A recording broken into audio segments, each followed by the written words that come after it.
Eid Mubarak, everyone. It seems for my fellow Muslim Man United fans that Christian Krupi has ruined Eid in the end. Get it?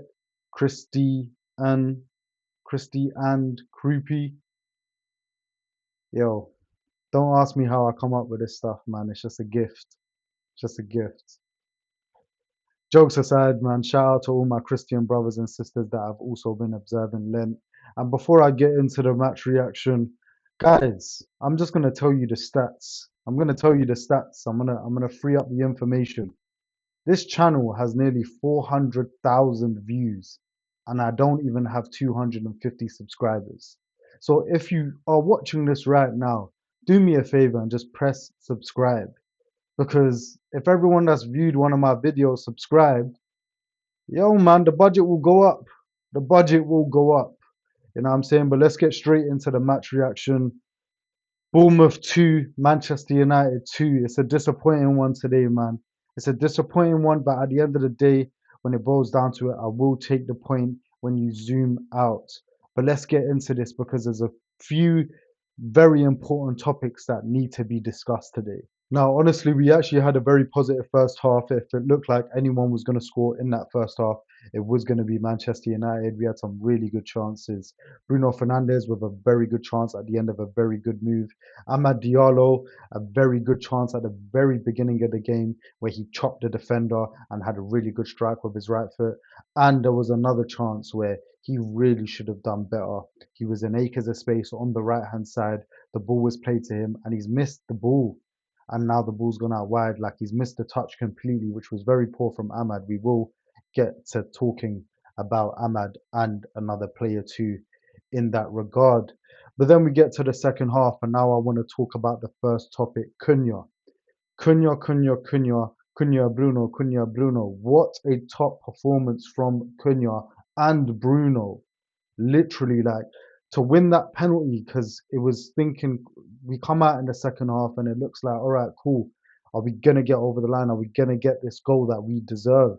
And Cunha comes up with a bit of magic, a really good ball, crossfield, I believe it was crossfield, and Cunha takes an amazing touch on his chest to start the run, start the attack. And as he does so, he gets tag teamed. Two Bournemouth defenders have come over to address him. And what does he do? Jinky McJinks just literally dissects between the two of them and gets into the penalty box. And as soon as he's done that, Jimenez on the back foot. And I really don't understand why players do this in today's game, because it's better for you to just let him shoot or try and apply pressure or get back rather than pull his shirt.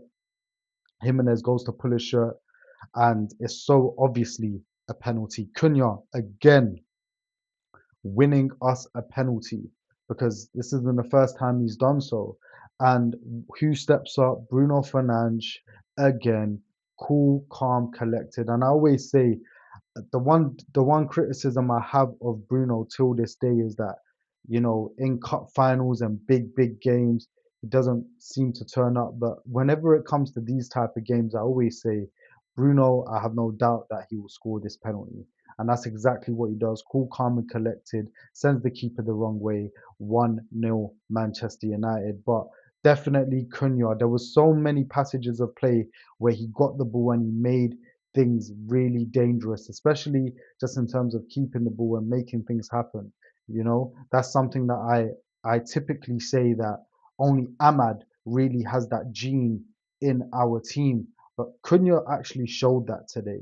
So I really love that from Cunha, really trying to make stuff happen, make things happen all by himself, something out of nothing. So shout out to Cunha. Bruno Fernandes, what a performance again. Not in terms of okay, like overall, but just turning up, being there for us, man.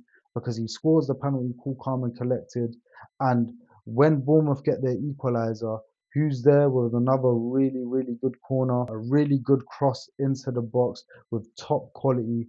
That just the Bournemouth defenders clearly couldn't handle it. Ends up being an own goal. Harry Maguire, you were funny for trying to claim that though. That made me laugh. But Bruno Fernandes, a top performance once again. So listen, now we've got the positives out the way. we must talk about the negatives. And I've been trying to avoid this conversation simply because I don't want to, accept that this is happening, but we must talk about it now because it's been a number of games that this has been ongoing. And Burmo and Ahmad, it's not good enough. It's not good enough. The pair of you. And Burmo up top, not doing enough. And listen, when people are trying to insinuate that Burmo, oh, he needs to play right wing, no. Because with Burmo up top, and this is what I do like in terms of, this is why I say our strongest team is Burmo up top and Sesko on the bench, because with Burmo up top, there's fluidity in our front three, major fluidity in our front three, which backlines they struggle to deal with because they don't know who's going to pop up where. Sometimes Mbermo drifts out to the right and Ahmad comes in the middle. Sometimes when even that happens, Ahmad drifts to the left and Cunha comes into the middle. So there's major fluidity along the front three when Mbermo is up top. And Mbermo finds himself in deeper pockets numerous times throughout the game, but still nothing, still no, you know, danger. He's causing no danger whatsoever. And it's really, really poor from Mbermo. It's been continuous that this has been happening. So we really need them to do better. And this is where the lack of depth on our bench is a problem. And I mean that in terms of course, you can argue, yeah, cool, start Sesko. But again, I don't think Sesko is really ready to be starting week out for Manchester United. But at the same time, even on the right wing, it's it's having the depth on the squad that we could bench both Mbermo and Ahmad and have viable replacements that will perform. And we currently don't have that. And Amad Diallo, I'm such a big fan of Amad Diallo in the Manchester United team, what he brings to the team, him being our biggest direct outlet, our biggest direct threat in the team without a shadow of a doubt. And he still poses that. He still does that. But you can see he's lacking confidence in the final third. And he hasn't had any GA for a while now. For a while. And even today, it just seemed like the last moment, the last thing, the last dribble, things that he's so neat and good with, it just seems to be missing him right now. And again, it's been going on too long because I still do think he affects games positively. I do think Ahmad has been playing better than Mbermo. Like, I think it's night and day to be fair, because Mbermo has offered nothing recently. Whereas Ahmad still gets on the ball, he still causes problem for opposition defense, but it's just in the final third, it's just not happening for him right now. And you saw that an epitome of that was that chance in the first half where he's in space, the ball gets rolled out to him, and he completely misses the touch. That's the type of thing I do at my football session. Like, Ahmad, we need better. We need better. And I ask now, cool, with Mbermo and Ahmad not playing to the level that we expect them, because they've been poor. And I talk about the profile that why Ahmad can't be dropped. And I still agree with this, by the way, that because of the direct threat that he has, that we don't have another player like that. But the truth is, we do have another player like that. It's just that he's a youth player. Shea Lacey. Why can we not start Shea Lacey? I genuinely wouldn't be against that. And of course, you start Shea Lacey, he doesn't have a good game. Oh, that's why you don't start him. He's a youngster. But Ahmad really isn't having good games. And I hate to say it, but I have to say it. I have to say it because everyone knows how much I love Ahmad. Go scroll down my page and you'll see how much I love Ahmad. I'm an advocate for Ahmad. You know what I'm trying to say? And I love Mbermo too. I think he's actually had a good season so far at Manchester United. He had a really good start, but he really hasn't, it really hasn't been happening for him recently, and he's disappearing in games. And that's my biggest worry with Mbermo. The point is, anyway, is that Mbermo and Ahmad, it's been really poor from you both. And I need better from you guys, man. You're way better than how you're playing right now. Way better.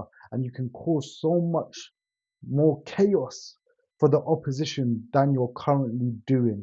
But again, I'm a realist, man. I have to say it. And I didn't want to talk about this. I've been avoiding this. But it comes to a point where we have to talk about it. Because when I think about the front line, Cunha did his job today. Bruno did his job today. Those two, they didn't do their job today. And it's as simple as that. You know what I'm trying to say? Sesko came on, but I'm not going to give any corn to Sesko today, especially going down to 10 men. And that leads me on nicely to another topic of today. Refereeing today is at an all-time low. It really is, man. It just seems that with the introduction of VAR, and the VAR people don't even know what they're doing, the VAR people are still making mistakes. It seems like refereeing has just become lazy, in my opinion, because how can Ahmad in the penalty box getting dragged by his arm essentially to the floor? Maybe drag is an exaggeration, but that's a penalty. That is as clear of a penalty that I've ever seen. And Maguire at the other end, I also think that's a penalty. Is it soft? Yes, but it's a penalty. I don't disagree with that. But the fact is, how can you give the Maguire penalty and not the Ahmad penalty? Because the Ahmad penalty is worse than the Maguire penalty. And people are saying because Evan Nilsson was in on goal, that shouldn't make a difference whether something is a foul or not because of where you are on the pitch. Like, that doesn't make sense. And if you just watch those back, they are so similar. And Ahmad's one is even worse. I have no idea how that gets given as a penalty. Maguire's challenge and Ahmad's one is not a penalty. That doesn't make any sense. And you saw how detrimental not getting that penalty given was.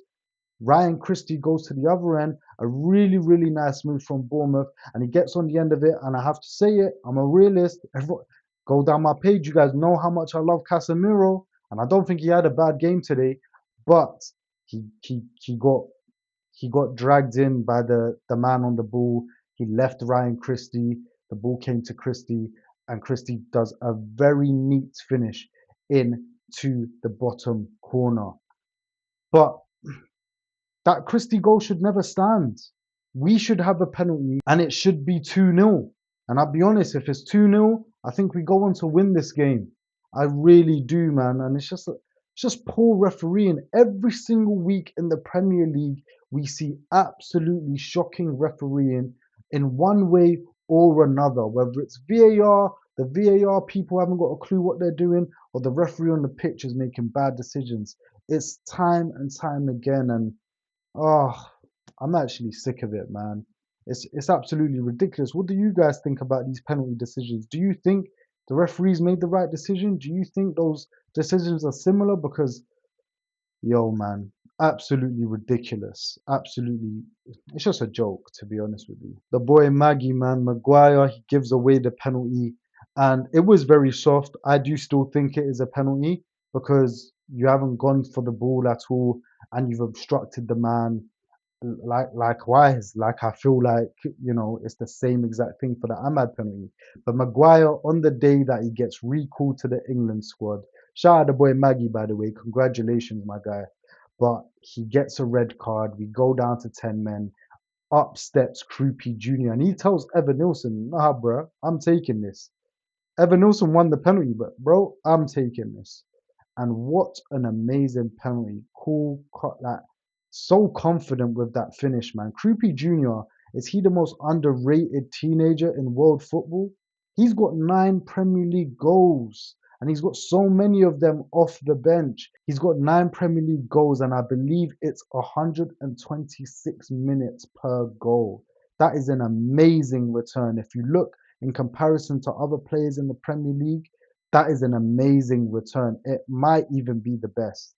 I'm not too sure. You guys check that out for me. But Krupi Jr., man, there will be a long list of clubs in the near future that will be looking to sign with that man's signature because, yo, he's got so much about him, so much confidence, and especially as someone that can get goals. And listen, in the 4-4 draw earlier this season, he did it then too. And the goal that he scored that day, an assured finish. And if you look at the rest of the goals he scored, hey, they're great goals.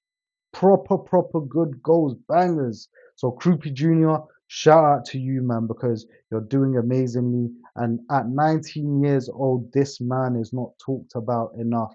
But in the grand scheme of things, maybe he prefers that going under the radar and doing his thing. Keep it up, Krupi Jr. I won't hate. I won't hate. Even though I'm not happy with the equalizer, I will not hate. Krupi Jr., you are looking to be a star, no doubt about it. Still comfortably in third place though, Manchester United fans. If I zoom out again, let me be positive. We didn't lose. We went down to 10 men. We held on. We were compact towards the end and we defended well because, again, let me remind you guys, this would have been a game that we lose in the past, especially under Amarim. We would have, without a shadow of a doubt, lost this game. So shout out to Michael Carrick for adapting well to the circumstance and seeing out this game and making sure we didn't catch an L. Yes, we didn't get the W, but in the end, we'll take a point considering how the game went. But at the same time, of course, we will feel hard done by the penalty decision. But we are still in third place. We still got some points ahead of Villa to keep us cozy, but we can't get too comfortable because if Villa win their game this weekend, they will be literally 2 points behind us, I believe. And now that third position isn't looking so comfy. And our next match is against Leeds on the 13th of April. Ah, FA Cup action, international break, and we're in no competitions. 24 days, I believe, that we have to wait, Man United fans, man. So just, I don't know, pick up a hobby. I don't know what the hobby is. Tune into another sport. I think F1 has started not long ago. We got NBA. Yeah, man, it's looking a bit dark, but listen, we'll be back then, no doubt about it. But listen, that doesn't mean that there's not going to be no content. We are the home of football, the home of the beautiful game. So there will be still daily content on the channel. So make sure you like, comment, and subscribe. Hit that subscribe button. Like I said at the beginning of this video, none of you are subscribing, man. My views and my subscribers, they're not making sense. I can't have nearly 500,000 views on this channel and I don't even have 500 subscribers, guys. We should really be at 1,000. So listen, if you're listening to this, if you're watching this, hit that subscribe button now, my guys, man. Listen, it's a disappointing one today, but we move. At least we didn't catch the L. Let's keep positive, United fans, and I'll see you guys on the next one. Peace.